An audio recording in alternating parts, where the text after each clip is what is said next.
अस्सलाम वालेकुम। आज है 11 दिसंबर साल 2020 और दिन है आज जुमातुल मुबारक। आज आपसे बहुत ही एक अहम खबर शेयर करते हैं। अहम खबर मुस्तरद भी है और ये हमारे दुश्मन मुल्क इंडिया से मुताल्लिक़ है। और ख़ास तौर पे ये खबर इस खबर को ना तो ISI ने तरतीब दिया है, ना ही पाकिस्तान के इंटेलिजेंस ब्यूरो ने बनाया है, ना ही पाकिस्तान के किसी और तहकीकाती इदारे ने, और ना ही इसमें पाकिस्तान की कोई सियासी जमात। बल्कि इस जो तहकीकात सामने आई ये यूरोपीय यूनियन और तमाम की तमाम वेस्टर्न कंट्रीज़ उनकी तहकीकात हैं।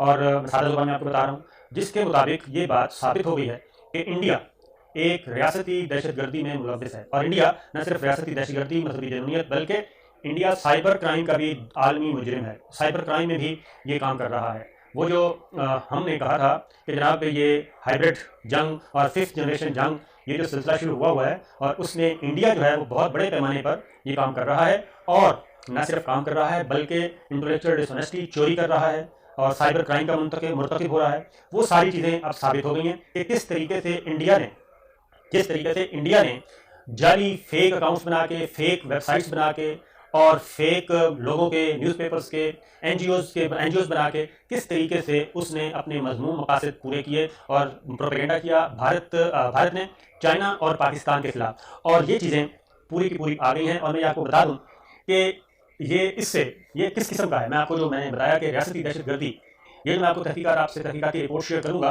तो आपको अंदाज़ा हो जाएगा कि रियासती दहशतगर्दी क्यों मैंने कही है, और ये रियासती मजहबी जनूनियत का लफ्ज़ क्यों इस्तेमाल किया है, रियासती इंतहापसंदी का लफ्ज़ क्यों इस्तेमाल किया। क्योंकि इन वेबसाइट्स के ज़रिए, इन फेक अकाउंट्स के ज़रिए, इन फेक NGOs के ज़रिए, इन फेक शख्सियात के ज़रिए एक का बाकायदा तौर पर एक कंपेन लॉन्च की जाती थी।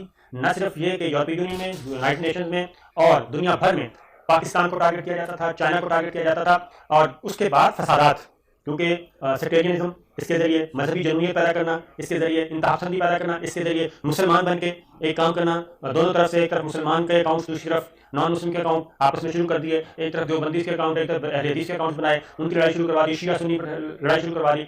और इसी तरीके से कलन तंजीमों के साथ इंटरलिंक कर दिया और एक तवील अरसे से मुकदमा पाकिस्तान के खिलाफ पेश किया जाता रहा। वो सारी का सारा जो चोरी है वो पकड़ी गई है। हुआ यह है कि ये जनाब इंडियन क्रॉनिकल्स नामी भारतीय डिसइंफॉर्मेशन नेटवर्क को यूरोपीय यूनियन के तहकीकाती इदारे EU डिसइंफो लैब ने बेनकाब किया है। और ये नेटवर्क पाकिस्तान को आलमी सतह पर बदनाम करने के हवाले से भारत को फ़रोग़ देता रहा।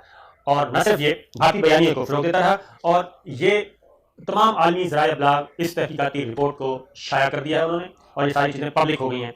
और श्रीवास्तव ग्रुप है जनाब, इसकी सरपरस्ती इंडियन क्रॉनिकल्स नामी जाली नेटवर्क 15 साल तक जनाब अक़वाम मुत्तहिदा और यूरोपीय यूनियन को झांसा देता रहा। और ऐसे आर्टिकल्स, ऐसे वीडियोज़ वो पेश करता था कि जैसे पाकिस्तान एक जराइम की दुनिया है, दहशतगर्दों की दुनिया है, जो मैं आपको बता रहा था। तो भारतीय डिसइंफॉर्मेशन नेटवर्क जनाब 700 से ज़ायद जाली मीडिया और जाली NGOs के अलावा फर्दी शनाख्त जाहिर करके अक़वाम मुत्तहिदा, कौंसिल बराए इंसानी हकूक़ और यूरोपीय पार्लिमान पर भी असरअंदाज होता रहा और उनको बेवकूफ़ बनाता रहा और उनको डिसइंफॉर्मेशन देता रहा, जाली इतला देता रहा और पाकिस्तान के खिलाफ हर्जासराई करता रहा और पाकिस्तान को दहशतगर्द मुल्क करार देने के लिए ये सारा कुछ करता रहा। और अब वो फैटफ में भी, ये ज़हन में रखिए कि फैटफ में भी जो चीज़ें उन्होंने लगाई हैं हमारे खिलाफ उसी तरह की हैं कि खुद ही आर्टिकल छपाना, खुद ही मुर्दा लोगों को जिंदा करके उनके नाम पे या अकाउंट खोले हुए थे और उनके आर्टिकल, मुर्दा लोगों के आर्टिकल उनके नाम से छापे जा रहे थे। इंडियन क्रॉनिकल से मुंसलिक जाली मीडिया पर इदारों पर शाया होने वाले पाकिस्तान मुखालिफ प्रोपेगेंडा को भारत की सबसे बड़ी न्यूज़ एजेंसी ANI के जरिए मोतबर ज़राए ज़ाहिर करके शाया किया जाता था और आगे फैलाया जाता था। यानी पहले ये जाली अकाउंट्स बनाए, जाली वेबसाइट्स बनाई, जाली डोमेन्स बनाई, वहाँ पे जाली किस्म के नामों से, मोतबर लोगों के नाम से आर्टिकल शाया किए। उन आर्टिकल्स को उठाया और भारत का जो प्रिंट मीडिया है और भारत का इलेक्ट्रॉनिक मीडिया है वो उसको लेता था और मोतबर ज़राए से ये खबरें आम कर दी जाती थी पूरी दुनिया में, ताकि पाकिस्तान का को बदनाम किया जा सके। यूरोपीय यूनियन के इदारे EU डिसइंफो लैब की तहकीक के मुताबिक श्रीवास्तव ग्रुप से मुंसलिक कई इदारे और अक़वाम मुत्तहिदा से मंजूरशुदा NGOs जिसका इंसानी हकूक़ से कोई लेना देना नहीं, वो भी मुताबिक बार अक़वाम मुत्तहिदा के फोरम पर पाकिस्तान के खिलाफ आवाज़ बुलंद करते रहे। दिसंबर यानी कि लॉबिंग की जाती थी, बाकायदा तौर पर एक फाइल बना के दे दी जाती थी कि जनाब ये 700 वेबसाइट्स हैं, ये मटेरियल है पाकिस्तान के खिलाफ। और इंडिया क्या कहता था कि जनाब ये हमारा नहीं है, ये वेबसाइट्स हैं, ये NGOs हैं, ये ह्यूमन राइट्स की कमेटीज़ हैं, ये बता रही हैं, तो ये है मुकदमा पाकिस्तान के खिलाफ। दिसंबर 19 में इसी यूरोपीय इदारे EU डिसइंफो लैब ने तहकीकात के लिए पाकिस्तान के खिलाफ प्रोपेगेंडा करने वाली 265 से ज़ायद जाली न्यूज़ वेबसाइट्स बंद हो गई थी। और ताहम कुछ अर्से के बाद EU डिसइंफो लैब EU क्रॉनिकल्स के नाम से नई न्यूज़ वेबसाइट कायम कर ली गई।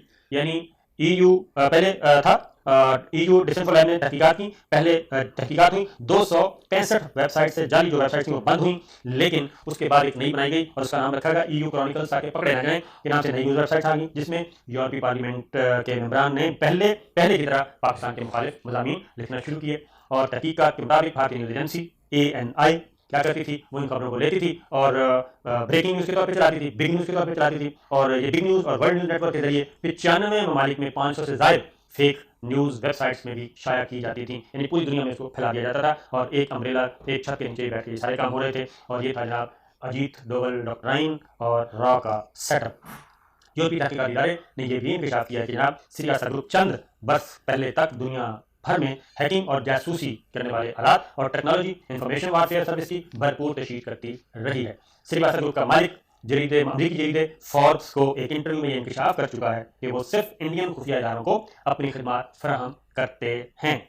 आप इससे भी अंदाजा कर लें कि ये मैगजीन के लोगों को भी हाई किया गया, एंगेज किया जाता है, ब्राइब किया जाता है और उनसे सर्विसेज ली जाती हैं, और फिर मुस्तनद इदारों में, मुस्तनद रिसालों में, मुस्तनद जरीदों में भी मैं आपको बताऊंगा कि ये कितना बड़ा स्कैम है। तो ये चीज़ हो गई।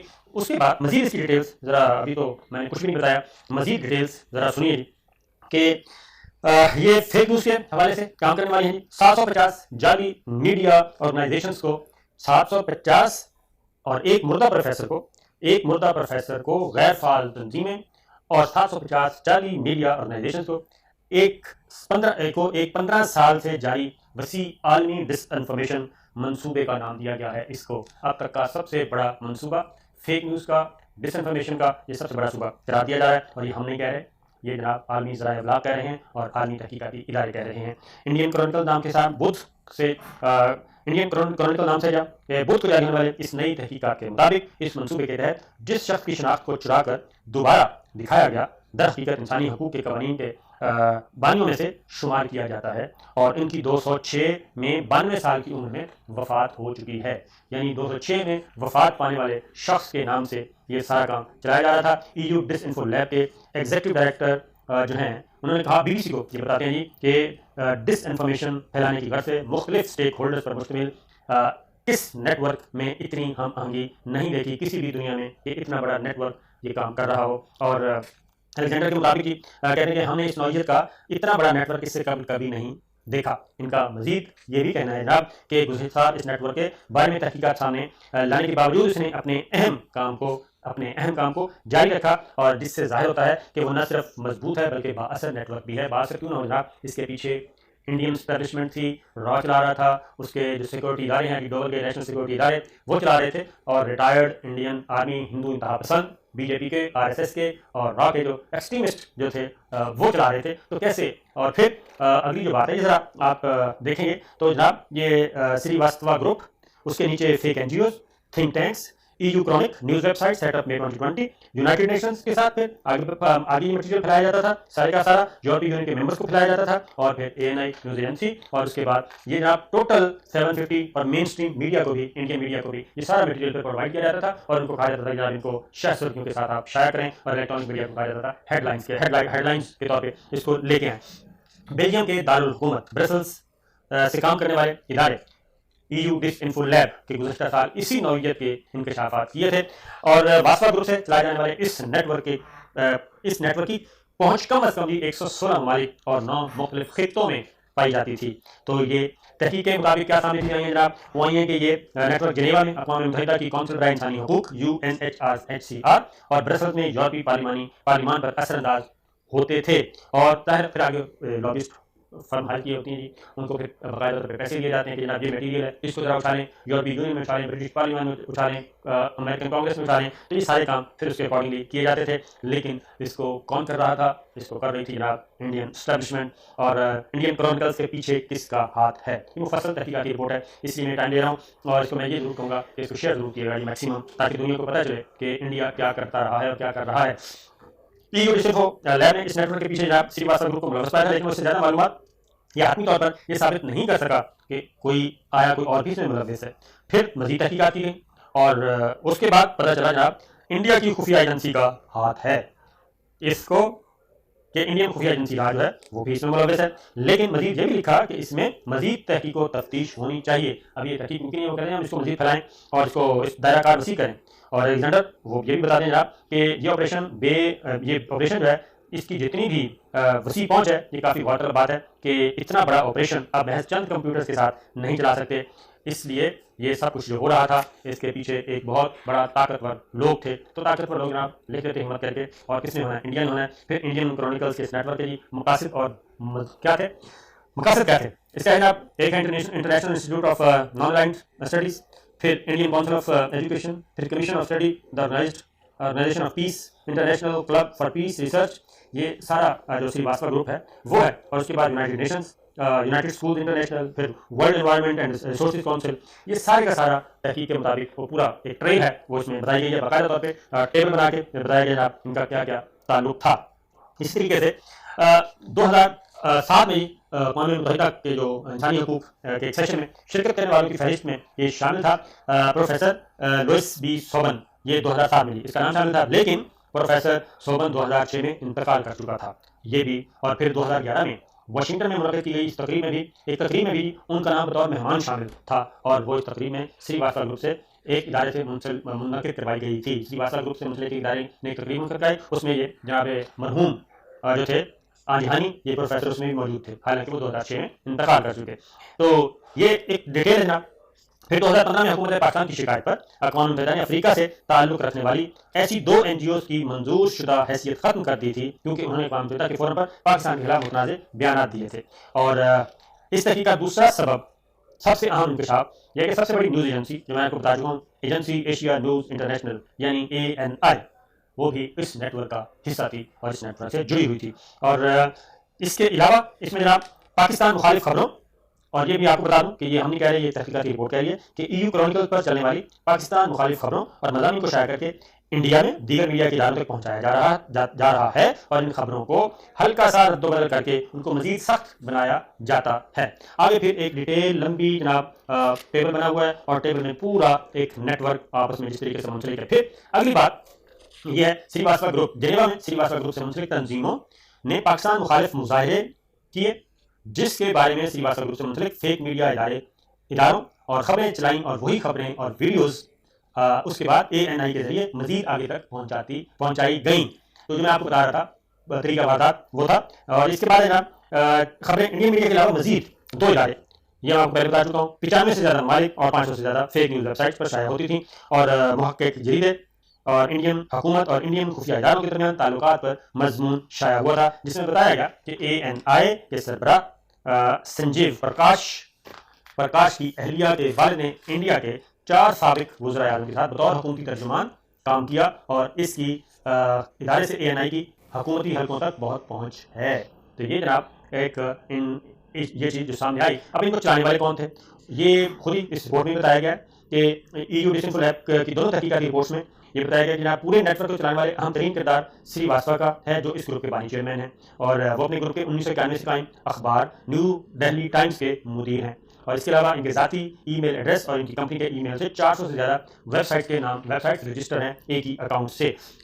फिर ये हैकिंग और जासूसी आलमी सतह पर ये करते थे। और डॉक्टर प्रमिला श्रीवास्तव का है, जो कि ग्रुप के बानी डॉक्टर नारायण की अहलिया हैं। ये कैंप बताने का मकसद है कि ये सारे का सारा डिटेल है, इसमें क्या क्या बताया जाए कि मेरा ख्याल है कि इतनी मुफस्सल रिपोर्ट है कि अगर मैं 2 घंटे भी इसको पढ़ता रहूँ तो ये रिपोर्ट जो है वो ख़त्म नहीं होगी। और इसके अलावा क्या करते हैं जनाब, एक और चीज़ भी मैं आपको बता दूँ कि ख़ास तौर पे अब आगे आ गए कि तहकीकाती इदारे के पास शवाहिद मौजूद हैं जनाब, इसी तहकीकाती इदारे के पास शवाहिद मौजूद हैं कि अच्छे जनाब कि ये EP टुडे और टाइम्स ऑफ जिनेवा का गठजोड़ European Organisation for Pakistani minorities और Pakistani women's human rights organisation ऐसे NGOs और थिंक टैंक्स के साथ है, यानी फेक से फेक, ठीक है ये बनाए हुए। और फिर इनका काम क्या था, इनका काम था कि कश्मीर के बारे में ऐसी खबरें शाया की जाएँ जिससे मकबूजा कश्मीर की जो हुर्रियत की तहरीक है वो मुतासिर हो, पाकिस्तान का स्टांस जो है उसको मुतनाज़ बनाया जाए, उसको प्रोपेगेंडा किया जाए, दहशतगर्दी की लगाई जाए जनाब, उस पर छाप लगाई जाए। और इनमें बहुत सी वेबसाइट्स के नाम बंद हो चुके, जबकि हो चुके मुकामी अखबारों या बड़े मीडिया इदारों के नामों से मिलते जुलते नामों पे फिर ये बनाई गई। और ये वेबसाइट की दूसरी बहुत हकीकी न्यूज़ एजेंसियों में शाया होने वाला मवाद दोबारा शाया करती हैं। ये वेबसाइट्स पाकिस्तान मुखालफ वो मवाद दोबारा शाया करती हैं जो पहले EP today for news agency और टाइम्स ऑफ जेनेवा और न्यू दिल्ली टाइम्स में शाया होता था। और इसी तरीके से इनमें शाया होने वाला बहुत सा मवाद ऐसा होता था कि तनाज़ा कश्मीर से मुताल्लिक़ खबरें और मुज़ाहरे ताकि इसको किया जाए गंदा। तो कहने का मकसद ये है कि इससे बड़ा स्कैंडल अभी तक मुझे नहीं मेरी नज़रों से नहीं गुजरा और ये एक बेनकाब हुआ है। और इसको अगर ये कहा जाए कि जनाब ये न सिर्फ एक आलमी दहशतगर्दी की, रियासती दहशतगर्दी की जिंदा मिसाल है कि आप सोच भी नहीं सकते। फिर एक और बात बता दूं कि इसमें जनाब इस नेटवर्क में क्या होता था, मीडिया और प्रेस के इदारों मसलन यूरोपीय यूनियन, ऑब्जर्वर, द इकोनॉमिस्ट और वॉइस ऑफ अमेरिका की नकाली भी यहाँ पे की जाती थी। और ये सारे का सारा मटेरियल यानी एक पूरी की पूरी। और फिर अगली बात, ऐसे माहौल, और इसका टारगेट क्या था, ऐसा टारगेट किया था कि पाकिस्तान को ऐसे माहौल की तरफ धकेला जाए कि पाकिस्तान खाना जंगी का शिकार हो जाए और पाकिस्तान दुनिया भर में दहशतगर्द करार पाए। और न सिर्फ पाकिस्तान नहीं बल्कि चाइना भी इसका टारगेट था। ये तो पकड़े गए हैं और ये बाकी अपने पड़ोसी मुल्कों के लिए क्या कर रही थी और मजीद क्या कर रहा है इंडिया, अली डोवल, तो ये एक बहुत बड़ा सवाल है जनाब। और अब ये रिपोर्ट आने के बाद जो चीज़ पाकिस्तान की कामयाबी है वो पाकिस्तान की कामयाबी है कि पाकिस्तान ने डोजियर तैयार किए हैं और जो अक़वाम मुत्तहिदा के सेक्रेटरी जनरल को पहुँच चुके, जो कौमी सलामती कह रहा हूँ सलामती जो परमानेंट सलामती कौंसिल के मेंबर्स हैं, 5 बड़े मुल्क, 5 बड़ी ताकतें, अमेरिका, रूस, चाइना, ब्रिटानिया, फ्रांस, उनको पहुँच चुके, OIC ममालिक को पहुँच चुके। तो उन सबको ये चीज़ें पहुँच चुकी हैं और अमेरिकन और ब्रिटिश पार्लियामेंटेरियंस को पहुँच चुके हैं वो डोजियर्स। तो वो डोजियर्स बिल्कुल उन डोजियर्स की हक़ानियत जो है वो इस परिंदे के बाद, ये जो परिंदा है, इस परिंदे के बाद जनाब उसकी हक़ानियत मज़ीद वाज़ेह हो गई है कि पाकिस्तान ने जो सबूत लगाए और पाकिस्तान ने जो इल्ज़ामात लगाए वो महज इल्ज़ामात नहीं बल्कि वो हकीकत हैं। और अगला जाते जाते मैं आपको बता दूँ आखिरी मिनट में कि इस सारी सिचुएशन को देख लें। जो हमारे मुस्लिम हुक्मरान आजकल इंडिया के प्यार में मरते मिटते जा रहे हैं और पता नहीं इंडिया को क्या समझ बैठे हैं। तो इंडिया की सृष्ट में ये जो हिंदुत्व का नज़रिया है, बीजेपी, RSS, रॉ और अली डोवल, ये निकलने वाला नहीं है। इन्होंने आपको भी टीका लगाना है और इसी तरह लगाना है। और मुत्तहिदा अरब अमारात हो या बहरीन हो या सऊदी अरब हो या सूडान हो, जहाँ जहाँ ये जाएंगे और अगली बात ये आपको इसी तरीके से आपको टीके लगाएंगे और आपके मुल्कों में फसाद पैदा करेंगे। अगली बात ये भी बता दूँ कि इस रिपोर्ट में नाम नहीं दिया गया लेकिन ये भी कहा गया है कि जनाब इसमें इजराइल के लिंक्स भी शामिल हैं। तो ये सूरत हाल है। और अगर एक और खबर मैं आपको शेयर कर देता हूँ और वो है कि लाहौर में भारत का तखरीबकारी का बड़ा मनसूबा नाकाम और 5 दहशतगर्द पकड़े गए हैं। और ये दहशतगर्द कहाँ से गिरफ्तार हुए, लाहौर से गिरफ्तार हुए। और इनकी शनाख्त कहाँ हुई है, समरकंद, अब्दुर्रहमान, वज़ीर गुल, इस्मतुल्लाह और इमरान के नाम से हुई। और ये अफ़गानिस्तान से जनाब बराह रास्त और वहाँ के जो रॉ के इंडियन वहाँ पे हैं जनाब, क्या कहना चाहिए, ट्रेनिंग स्टेशंस, वहाँ से ये होके हैं। और असलहा, अफगान करेंसी, मोबाइल फ़ोन और हसास मुकामात की वीडियोज़ बरामद की हैं। और ये 2 माह कबल अफगानिस्तान से आए। अफगान इंटेलिजेंस एजेंसी के अंडर कवर ने इन्हें जलालाबाद में टास्क दिया था कि जनाब जाके, और भारतीय खुफिया एजेंसी रा का नुमाइंदा भी इस मुलाकात में मौजूद था और इस रा के ऑफिसर ने ये सब कुछ किया। तो ये सारी चीज़ें बताने का मकसद है कि जनाब हम काफ़ी सब चीज़ सीख चुके हैं और MBG हो या MBS हो, उनको भी चाहिए कि ज़रा थोड़ा सा तारीख़ का मुताला करें। जल्दी हाफ़िज़।